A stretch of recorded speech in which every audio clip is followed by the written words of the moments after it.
श्रद्धापूर्वक नमन करता हूं।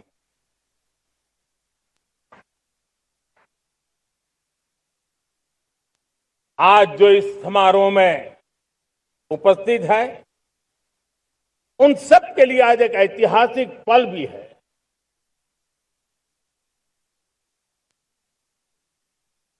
आजादी के बाद 15 अगस्त को लाल किले पर पहली बार वंदे मातरम गूंज रहा है।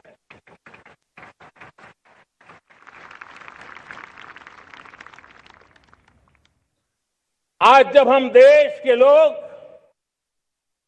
वंदे मातरम के 150 वर्ष मना रहे हैं, तो इससे बड़ा उत्तम अवसर क्या हो सकता है। मेरे प्यारे देशवासियों, पिछले दिनों देश के कुछ हिस्सों में बाढ़ का प्रकोप रहा, भूस्खलन का प्रकोप रहा, अनेक परिवार प्रभावित हुए। उनके दुख दर्द को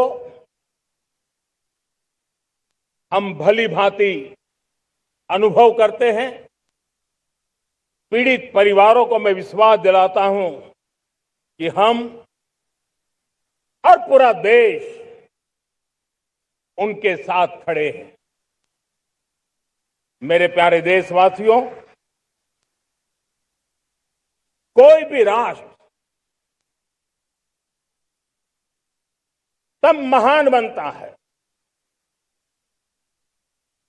तब अपनी सिद्धियों को प्राप्त करता है, जब अपने सपनों,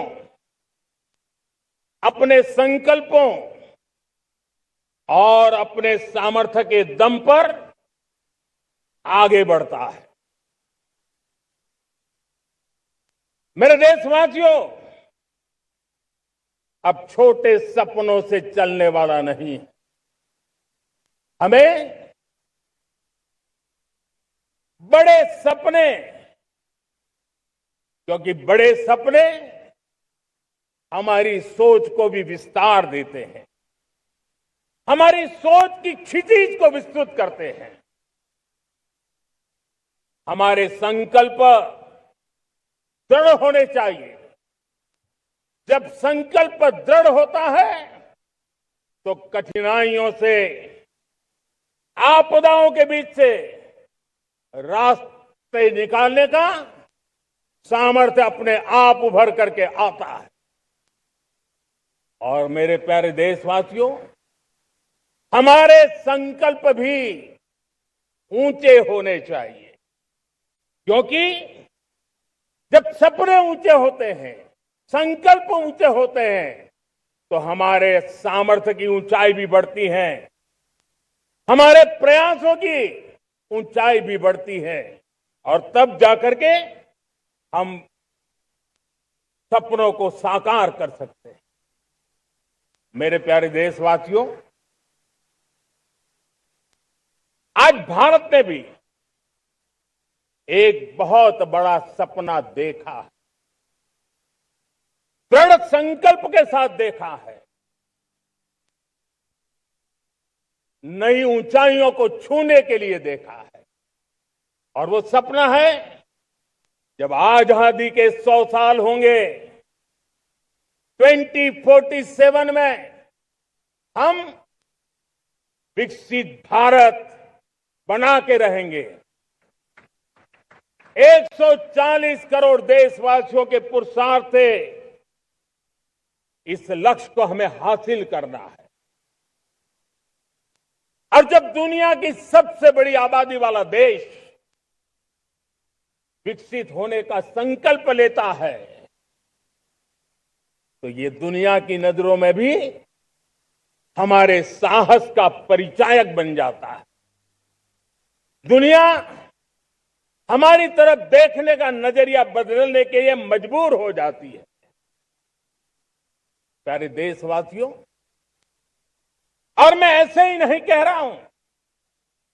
पिछले 12 वर्ष में देश के कोटि कोटि नागरिकों ने, दलित हो, पीड़ित हो, वंचित हो, आदिवासी हो, गांव में रहने वाला हो, शहर में रहने वाला हो, गरीब हो, मध्यम वर्ग का हो, युवा हो, बुजुर्ग हो, नारी हो, पुरुष हो, उत्तर हो, दक्षिण हो, पूर्व हो, पश्चिम हो, हर किसी ने पिछले 12 साल में एक संकल्प के साथ, समर्पण के साथ देश को नई ऊंचाइयों पर ले जाने में हर प्रकार से प्रयास किया है।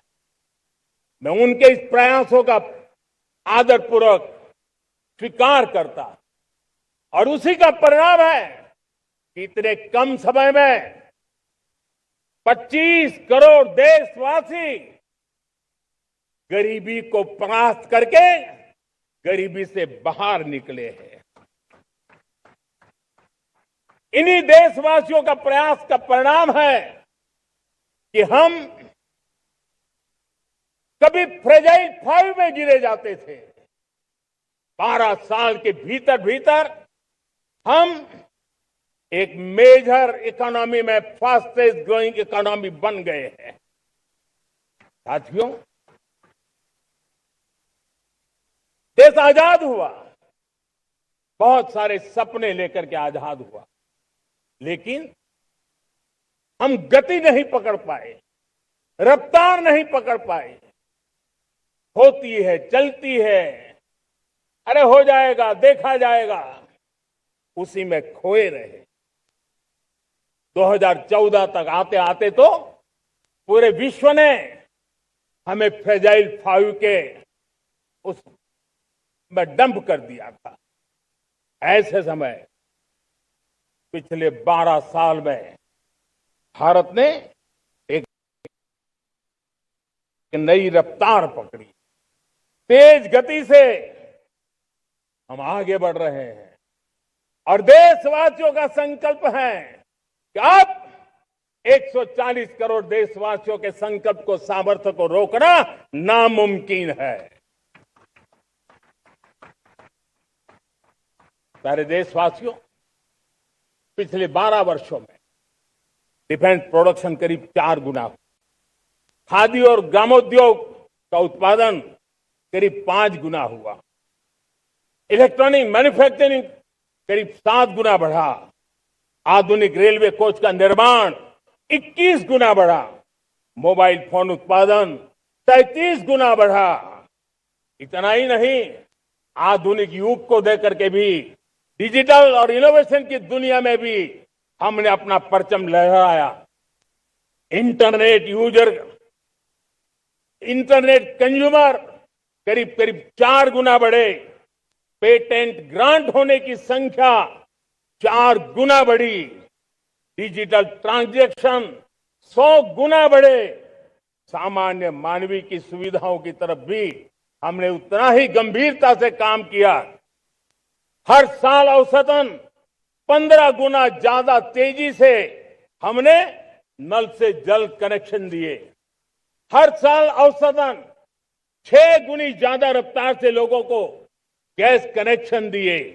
हर साल 4 गुनी रफ्तार से गरीबों के लिए टॉयलेट बनाने का काम किया। हर साल 3 गुना ज्यादा तेजी से गरीबों को घर देने का काम किया। देश ने गवर्नेंस में भी बहुत बदलाव लाया। हजारों की संख्या में कंप्लायंसेस खत्म किए, सैकड़ों की तादाद में पुराने कानून खत्म किए। पिछली शताब्दी के कानूनों से 21वीं शताब्दी की मार्च नहीं हो सकती। हमने आधुनिक इंफ्रास्ट्रक्चर के लिए मेट्रो का विस्तार किया। हमने पब्लिक ट्रांसपोर्ट को ताकत दी। जिस स्पीड से काम, जिस स्केल पर काम किया, ये सब, ये रफ्तार, ये विस्तार, ये अचीवमेंट आजादी के बाद पहली बार पिछले 1 दशक ने देखा है। और जब इतनी सारी सिद्धियां हमारे सामने हो, इतनी तेज गति दिखाई देती हो, देशवासियों का सामर्थ्य पल पल प्रकट होता है, तब तो 2047 में विकसित भारत बनने का संकल्प कभी भी अधूरा नहीं रह सकता है। ये सारे आंकड़े इस बात की गवाही देते हैं कि हम आगे बढ़ने वाले हैं, मेरे प्यारे देशवासियों। लेकिन उसके लिए आत्मविश्वास की जरूरत होती है, आत्मगौरव की जरूरत होती है और साथ साथ आत्मनिर्भर भारत होना भी बहुत जरूरी होता है। और इसलिए बीते वर्षों में हमारा कन्विक्शन रहा है कि भारत को हमें अब दूसरे देशों पर निर्भर रह करके नहीं जीना चाहिए, हमें आत्मनिर्भर बनना चाहिए। दुनिया में बहुत कुछ मिलता है, सस्ता मिलता है, जल्दी मिल सकता है, लेकिन उससे हमारा सामर्थ्य तैयार नहीं होता, न हमारे सामर्थ्य की कसौटी होती है। और इसलिए हमें भी अपनी क्षमताओं को बढ़ाना है, अपने हितों की सुरक्षा हमें खुद को करनी है। और इसलिए आत्मनिर्भर भारत का संकल्प बहुत दृढ़ता के साथ हम लेकर के आगे बढ़ रहे हैं। मेक इन इंडिया, स्वदेशी, वोकल फॉर लोकल, इन सारे क्षेत्रों में आज हर भारतीय का मन जुड़ रहा है। मेरे प्यारे देशवासियों, मैं आपको एक उदाहरण देता हूं सेमीकंडक्टर का। देश आजाद होने के बाद विश्व में तो सेमीकंडक्टर की चर्चा हो चुकी थी, हमारे यहां भी बातें होती थी, लेकिन सेमीकंडक्टर का कोई बड़ा प्लान हम आगे नहीं बढ़ा पाए। और आज स्थिति क्या है? आज की डिजिटल दुनिया में, आज की टेक्नोलॉजी में चिप का महात्म्य हम समझते हैं। कोई भी इलेक्ट्रॉनिक गुड्स होगा, हमारे मेडिकल इक्विपमेंट होंगे, हमारे ट्रांसपोर्ट के रास्ते होंगे, हर किसी में चिप अनिवार्य है। और इस चिप के बिना दुनिया थम जाए ऐसी स्थिति पैदा हो जाए। और इसलिए भारत ने आत्मनिर्भर होने की दिशा में अपना सेमीकंडक्टर प्लांट, बड़ा सेमीकंडक्टर प्लांट, 3 सेमीकंडक्टर प्लांट शुरू हो चुके हैं। और मुझे बताया गया है कि वहां जो प्रोडक्शन हो रहा है वह एक्सपोर्ट होना शुरू हो चुका है। और मैं देशवासियों को कहना चाहता हूं, आने वाले 7-8 वर्ष में और 5, 7 या 8 सेमीकंडक्टर प्लांट बहुत ही जल्द शुरू होने वाले। ये आत्मनिर्भर भारत हमें विकसित भारत की दिशा में जाने का महामार्ग देती। मेरे प्यारे देशवासियों, वैसे ही एक चर्चा क्रिटिकल मिनरल की हो रही है। पूरी टेक्नोलॉजी क्रिटिकल मिनरल पर निर्भर है। भारत इसमें भी अपने आप को सुरक्षित करने में जुटा हुआ है। क्रिटिकल मिनरल का लक्ष्य साझा किया जाए। नेशनल क्रिटिकल मिनरल ये हमने लॉन्च किया। बजट में क्रिटिकल मिनरल कॉरिडोर की हमने घोषणा की है। कई देशों के साथ एग्रीमेंट हो रहे हैं। विश्व के कई देश अब इस क्रिटिकल मिनरल के विषय में भारत के पर भरोसा करने लगे हैं।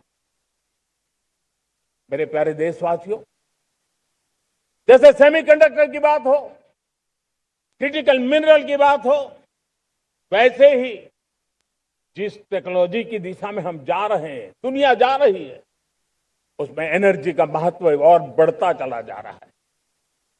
अब एनर्जी के बिना भी नई दुनिया को चलाना मुश्किल है। और इसलिए हमें चिप हो, एआई हो, डेटा सेंटर हो, हमें बहुत बड़ी मात्रा में बिजली की जरूरत होगी। एनर्जी सिक्योरिटी ये हमारे समय की मांग है और इसलिए हमने पहले से ही उस दिशा में एक के बाद एक मजबूत कदम उठाए हैं। एनर्जी सिक्योरिटी का एक बड़ा माध्यम है परमाणु ऊर्जा, न्यूक्लियर एनर्जी।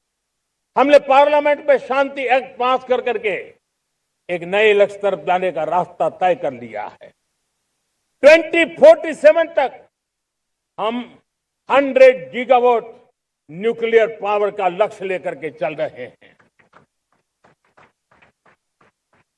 इसी एक दशक में हम 5 नए न्यूक्लियर रिएक्टर शुरू करने का लक्ष्य लेकर के चल रहे हैं। इस वर्ष भारत ने फास्ट ब्रीडर न्यूक्लियर टेक्नोलॉजी में महारत हासिल करके एक अहम पड़ाव पार किया है और उसके कारण परमाणु ईंधन में आत्मनिर्भर बनने की दिशा में हमें एक बहुत बड़ा सफलता का कदम हमने रखा है। मेरे प्यारे देशवासियों, कई बार संसाधनों की कमी के कारण देश रुकता नहीं है, लेकिन रुकने का कारण सोच की सीमाएं होती हैं। जब सोच बंध जाती है, सीमाओं में सड़ने लग जाती है, तब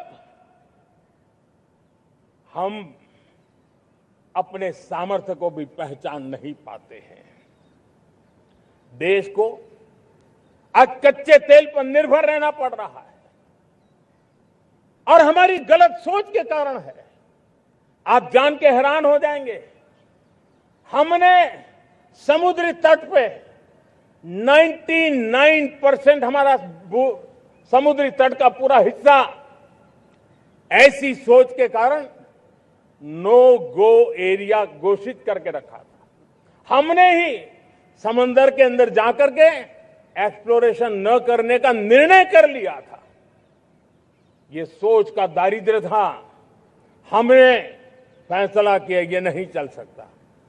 हमने उस 99% को, जो कभी नो गो एरिया हुआ करते थे, हमने उसको गो एहेड एरिया के रूप में खुला कर दिया है।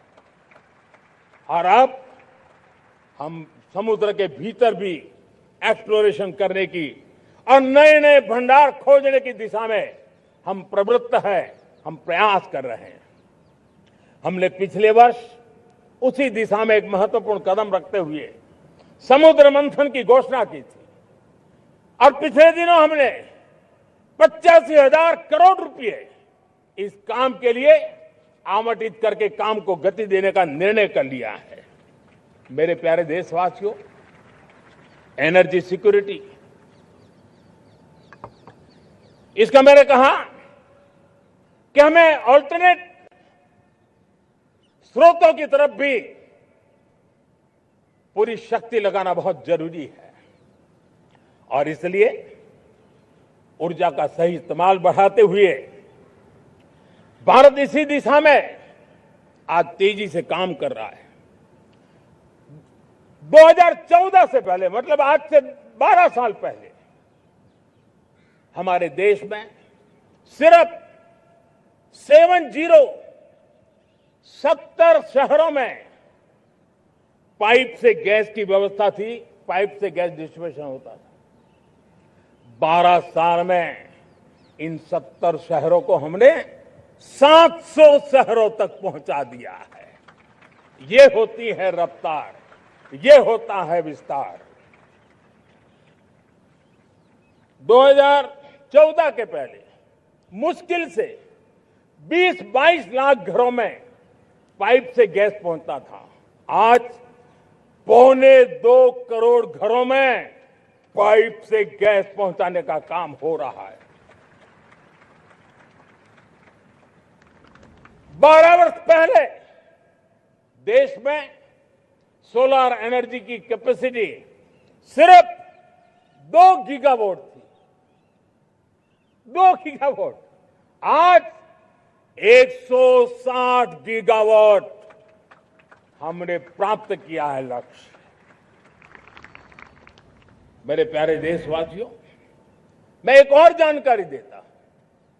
हमने इसका लाभ देश के मध्यम वर्ग को, सामान्य परिवार को मिले, इस तरफ भी उतना ही ध्यान केंद्रित किया। हमने पीएम सूर्यघर मुफ्त बिजली योजना चालू की और आज मुझे संतोष है कि इतने कम समय में 50 लाख घरों का सोलर एनर्जी का काम हम आंकड़ा पार कर चुके हैं। तेजी से चल रहा है और उसके कारण हजारों घरों का बिजली बिल 0 हो गया है। हजारों घर अपनी बिजली का उपयोग करने से अतिरिक्त बिजली आज बेच करके कमाई कर रहे हैं। हर परिवार को हम इस काम के लिए 80,000 रुपया सरकार की तरफ से एक एक परिवार को मदद दी जा रही है, तब जाकर के हम इस काम को पूरा कर रहे हैं। मेरे प्यारे देशवासियों, आपको जानकर के हैरानी होगी, ये जो हमारी रेलवे है उसका इलेक्ट्रिफिकेशन का काम हमारे देश में 1925 में शुरू हुआ था। 1925 में इलेक्ट्रिफिकेशन का काम शुरू हुआ, लेकिन 90 साल में 1925 से लेकर के 90 साल में सिर्फ 30% रेल का इलेक्ट्रिफिकेशन हुआ था। यानी 90 साल में 30%। हमारी रफ्तार देखिए, लक्ष्य को पाने के लिए हमारी दौड़ देख लीजिए। हमने एक दशक के अंदर 100% काम पूरा कर दिया। 90 साल में 30%, 10 साल में 70%, ये होता है काम। और इसके कारण डीजल जो हमें बाहर से लाना पड़ता है उसकी बचत हुई, बिजली से हमारी ट्रेनें चली, पर्यावरण को फायदा होने लगा। मेरे प्यारे देशवासियों, हम यहां से नहीं रुके हैं, हम दुनिया के अंदर पीछे रहना नहीं चाहते। पिछले दिनों आपने खबर सुनी होगी, भारत ने ईंधन का नया क्षेत्र को भी छू लिया है। देश ने पहली हाइड्रोजन से चलने वाली ट्रेन शुरू कर दी है और मुझे खुशी है, ये सबसे लंबी ट्रेन है और सबसे ताकतवर ट्रेन है और दुनिया में हाइड्रोजन ट्रेन के क्षेत्र में भी भारत ने अपना झंडा गाड़ दिया है। प्यारे देशवासियों, पिछले 10-12 साल हम लगातार 2047 के लक्ष्य को पाने के लिए दौड़ रहे हैं, एक के बाद एक सोपान सिद्ध कर रहे हैं। हमने सोचा भी नहीं था कि हमें इसमें भी कुछ मुसीबतों का झेलना पड़ेगा। पिछले 10-12 वर्ष में कितने संकटों का सामना करना पड़ा। कोरोना जैसी वैश्विक महामारी ने पूरी दुनिया को चिंता में डाल दिया था, सारी व्यवस्थाएं चरमरा गई थी। कोरोना से बाहर निकले, युद्ध की विभीषा की खबरें आने लगी, कहीं यूक्रेन तो कहीं पश्चिम एशिया, हर जगह पे तनाव का माहौल। और पता नहीं भविष्यवेत्ताओं ने तो न जाने क्या क्या घोषणाएं कर दी थी। देश को डराना, देश को भयभीत रखना, देश को चिंतित रखना, इसी में कुछ लोगों को आनंद आता है। वैक्सीन नहीं मिलेगी, कोविड में लोग बचेंगे नहीं, कुछ भी नहीं होने वाला। वेस्ट एशिया का क्राइसिस आया, पेट्रोल पंप पे पेट्रोल नहीं मिलेगा, गैस नहीं मिलेगा, डीजल नहीं मिलेगा, फर्टिलाइजर नहीं मिलेगा। सारी दुनिया भर की अफवाहें फैला करके भारत के लोगों को भयभीत करने का, डराने का, चिंता के अंदर डुबो देने का कुछ लोगों को आनंद आ रहा था, लेकिन देश ने देख लिया कि पिछले 10-12 साल की सुविचारित योजनाएं रंग ला रही है और हम इतने बड़े संकट के बावजूद भी नागरिक देवो भव के मंत्र को लेकर के जीते हुए भारत ने जो तैयारियां की थी, एक के बाद एक कदम उठाया था। सोचा नहीं था कि संकट आएगा, लेकिन उस संकट के समय में ये सारी चीजें काम आ गई और आज देश में गैस भी है, पेट्रोल भी है, यूरिया भी है। हम अपनी ताकत के ऊपर खड़े हो रहे, चल रहे। मेरे प्यारे देशवासियों, दुनिया के इन संकटों का प्रभाव हर किसी पर हुआ, हम भी अछूते नहीं। यूरिया के दाम दुनिया में 3,000 रुपया पहुंच गए एक बोरी का। आज भी हम मेरे देश के किसानों को वो बोझ सहने के लिए मजबूर नहीं कर रहे। सरकार अपने कंधों पर वो बोझ उठा रहा है और दुनिया से जो 3,000 रुपया में यूरिया का बोरा हमें मिलता है, वो हमारे किसानों को हम सिर्फ 300 रुपये में दे पाते हैं। इतना ही नहीं, डीएपी आज दुनिया में बाजार 5,000 पहुंच चुका है, लेकिन मेरे देश के किसानों को दिक्कत ना हो, इसलिए 1,350 रुपये में आज भी डीएपी देने का काम हम कर रहे हैं।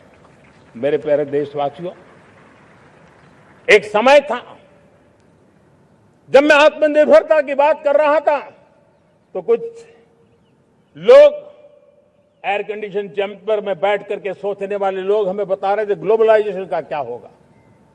लेकिन दुनिया देख रही है कि पिछले एक दशक में ऐसा लग रहा है कि दुनिया ने ग्लोबलाइजेशन बोलना ही बंद कर दिया है। जहां से ग्लोबलाइजेशन की आवाज आती थी वो बंद सुनाई नहीं देती है। दुनिया का हर देश अपनी अपनी संभालों के मिजाज की तरफ गया है। लेकिन दुर्भाग्य से इस संकट के कालखंड में कुछ लोगों ने अपना रुतबा दिखाने के लिए संसाधनों को वेपनाइज करने का खेल खेला है। दुनिया अपने पास जो कुछ भी है उसको वेपनाइज करने में लगी है। संसाधनों का वेपनाइज, रिसोर्स का वेपनाइज, पेट्रोल, डीजल, फर्टिलाइजर, दवाइयां, टेक्नोलॉजी की चिप्स, इतना ही नहीं, भूभाग को भी वेपनाइज किया जा रहा है। और ऐसे समय अगर हम आत्मनिर्भरता मंत्र को लेकर 10 साल सही दिशा में न चले होते तो हम कल्पना कर सकते हैं कि ऐसी चुनौतियों का मजबूती से मुकाबला कैसे करते हैं। और हमारी तैयारियां निरंतर बढ़ती जा रही है। मेरे प्यारे देशवासियों, दूसरी तरफ आज भारत का प्रोफाइल पूरी तरफ बढ़ रहा है। आज भारत दुनिया के लिए एक स्वीकृत और सम्मानीय देश के रूप में बन रहा है। भारत के पास स्थिर पॉलिटिकल मैंडेट है, स्थिर सरकार है, भारत का वाइब्रेंट लोकतंत्र है, भारत का मजबूत न्याय तंत्र है और हम सबको दिशा देने वाला भारत का संविधान है। और अब दुनिया हमारे इन सामर्थ्य को पहचानने लगी है और इसलिए 2014 के बाद दुनिया करीब करीब 40 देशों के साथ हमारा एफटीए एग्रीमेंट हो रहा है। अब देखिए कितना बड़ा अवसर आया है। लेकिन ये जो ट्रेड एग्रीमेंट्स हुए हैं, ये एक बहुत बड़ा अवसर है और इसलिए खास करके मैं मेरे एमएसएमईज को कहना चाहूंगा कि हमें इस मौके को छोड़ना नहीं है। दुनिया में हमें पहुंचना है। भारत के उत्पाद की हर चीज विश्व के बाजार में पहुंचे और चाहे हमारा टेक्सटाइल हो, हमारी मशीनरी हो, हमने दवाइयां हो, हमने मौका छोड़ना नहीं है। लेकिन वैश्विक जो पैरामीटर्स हैं, उस पैरामीटर को हमें पार करना होगा। हमें दुनिया से जो मिलता है उसे अच्छा देना पड़ेगा, दुनिया में जो मिलता है उसे सस्ता देना पड़ेगा। और पंजाब के लुधियाना से लेकर के तमिलनाडु के तिरुपुर तक कि हमारा टेक्सटाइल सेक्टर दुनिया में पहुंच सकता है। इतना ही नहीं, केरलम से लेकर के गुजरात और तमिलनाडु से लेकर के बंगाल, ये हमारा समुद्री तट, हमारे मछुआरे भाई बहन आज इस एफटीए के कारण हमारे श्रिप यानी झींगा, उसके एक्सपोर्ट की बहुत संभावना बनी है। हमारे सी फूड की दुनिया में पहुंच बनने की संभावना पड़ी हुई है। और इसलिए मैं चाहूंगा कि हम इस परिस्थिति का फायदा उठाते हुए, हम आगे चलते हुए, हम इन कामों को पार करने के लिए प्रयास करें। मेरे प्यारे देशवासियों, मैंने जो भूमिका आपके सामने रखी है, उसके पीछे 2047 का लक्ष्य इन मजबूत नींव पर खड़ा है। 2047 विकसित भारत का लक्ष्य हमने पिछले 10-12 साल में देशवासियों ने जो सामर्थ्य दिखाया है, उस सामर्थ्य का हिस्सा है। और इसलिए मेरे प्यारे भाइयों बहनों, सदी का 1/4 हिस्सा बीत चुका है और अगला 1/4 हमारे लिए अत्यंत महत्वपूर्ण है। अब हम रुक नहीं सकते हैं, हमारी गति नहीं रुक सकती है, हमारी दिशा तय हो चुकी है, हमें प्राप्त करके रहना है। और इसके लिए हमें अपना वर्क कल्चर बदलना होगा। हमारे वर्क कल्चर को बदलते हुए हमें हमारी सोच को भी बदलना होगा, हमें हमारे काम की गति को भी बदलना होगा। जो काम पिछले 5-7 दशक में नहीं हुए हैं, वो काम हमें आने वाले 5-7 साल में करने हैं। और मेरा भरोसा है मेरे देश की युवा शक्ति पर, मेरे देश के नौजवानों पर, मेरे देश की माताओं को बहनों पर, मेरे देश के किसानों पर, मेरे देश के मजदूरों पर कि हम इस सपने को साकार कर सकते हैं। और इसलिए हमें रिफॉर्म की गति को भी आगे बढ़ाना है। और जब मैं रिफॉर्म की बात कर रहा हूं, रिफॉर्म नहीं हमारे लिए कोई कंपल्सन है, नहीं रिफॉर्म ये हमारे के लिए कोई बजबड़ है। हमारे लिए रिफॉर्म ये कन्विक्शन है। आउट ऑफ कन्विक्शन हम रिफॉर्म एक्सप्रेस पर चल पड़े हैं और हम आने वाले दिनों में भी नेक्स्ट लेवल रिफॉर्म की ओर बढ़ने वाले हैं। और इसलिए सरकार, समाज, उद्योग, उत्पादक, किसान, हर किसी ने अपनी ट्रेडिशनल व्यवस्थाओं में रिफॉर्म करना पड़ेगा, सोच में रिफॉर्म करना होगा, अपने लक्ष्यों को रिफॉर्म करना होगा। और इसलिए मेरे प्यारे देशवासियों, हमें एक निश्चित दिशा में को लेकर के चलना होगा। मैं आज उस युग को भी याद करना चाहूंगा जब देश, भारत का सामर्थ्य सप्त सिंधु के रूप में हम जानते थे, हम समझते थे, हम सुनते थे। अब विकसित भारत बनाने के लिए हमें नई धारा चाहिए। आज लाल किले की प्राचीर से मैं देश के सामने शक्ति की सप्त धारा का आवाहन करता हूं। आने वाले 5-7 साल में जो पिछले 5-7 दशक में नहीं हुआ, वो सप्त धारा के सामर्थ्य से, शक्ति से हम देश को नई ऊंचाई, नई गति देंगे और नए लक्ष्यों को पार करने वाला सामर्थ्य देंगे। और इसके साथ साथ देश की युवा शक्ति का सामर्थ्य का भरपूर राष्ट्र निर्माण में उपयोग होगा, उनकी शक्ति जोड़ी जाएगी। आने वाले दिनों में जब मैं सप्तधारा की बात करता हूं, सप्तधारा की पहली शक्ति है मैन्युफैक्चरिंग पावर। मेरे प्यारे देशवासियों, हमें मैन्युफैक्चरिंग सेक्टर को बहुत आगे बढ़ाना होगा और प्रोडक्शन बढ़ाने के साथ साथ हमें छोटे छोटे पुर्जे भी बनाने हैं और बड़े बड़े प्रोडक्ट भी बनाने हैं। पूरा वैल्यू चेन हमारा होना चाहिए और उसे लेकर के चलना। हमें कंपोनेंट भी चाहिए और हमें कंप्लीट मैन्युफैक्चरिंग भी चाहिए, कंप्लीट प्रोडक्ट भी चाहिए। डिजाइन से लेकर मैन्युफैक्चरिंग तक भारत को ग्लोबल सप्लाई चेन का भरोसामंद केंद्र बनना होगा। इसके लिए मैं 3 चीजों पर विशेष जोर देना चाहता हूं। मैन्युफैक्चरिंग के क्षेत्र में जो मेरे भाई बहन हैं, ये समय का ये अवसर है, इस अवसर को जाने मत दें। और इसके लिए हमें कॉस्ट, क्वालिटी और स्केल, इसके विषय में वैश्विक मानदंडों से खरा उतरना पड़ेगा।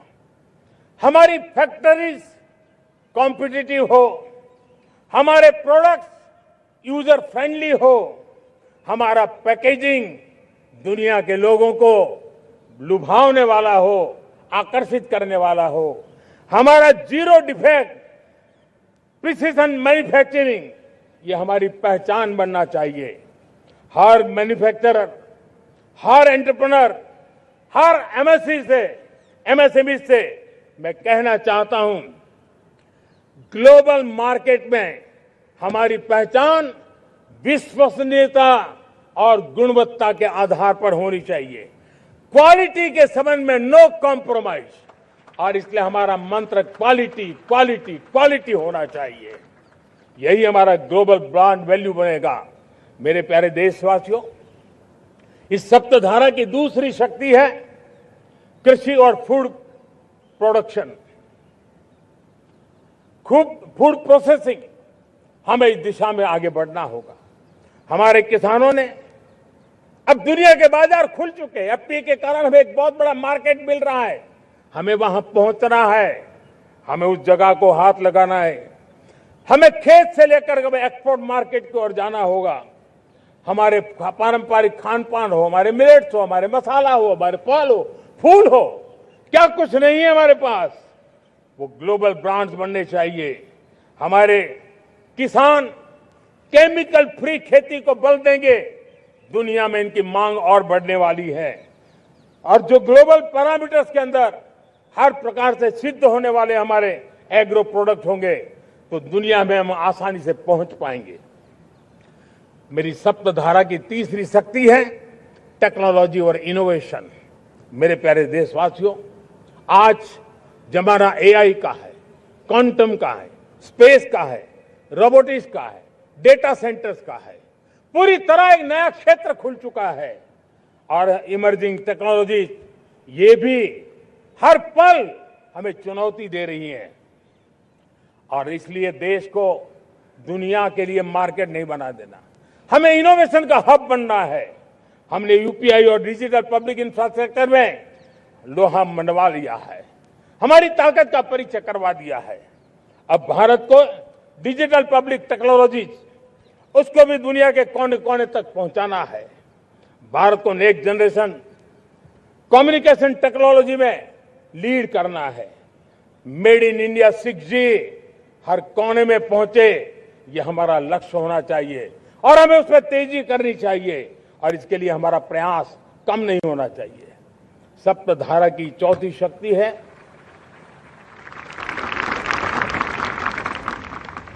गति शक्ति। यह गति शक्ति, देश के अंदर सीमलेस फास्ट कनेक्टिविटी पर हमें बल देना होगा। शहरों को हाई स्पीड रेल से हमें जोड़ना होगा। मॉडर्न हाईवे चाहिए, इनलैंड वाटरवेज चाहिए, एयरपोर्ट चाहिए, मल्टी मॉडल लॉजिस्टिक की व्यवस्था चाहिए। हमें पोर्ट्स को सिर्फ सामान उतारना चढ़ाने की जगह नहीं, दुनिया के शिप्स आकर के लंगर हो जाए इतना नहीं, हमें हमारे पोर्ट्स को पोर्ट लेड डेवलपमेंट ग्रोथ की दिशा में हमें आगे बढ़ना होगा। हमारी पांचवी शक्ति है सप्तधारा की, वो है रक्षा शक्ति। और ये रक्षा शक्ति का महत्व हर प्रकार से है।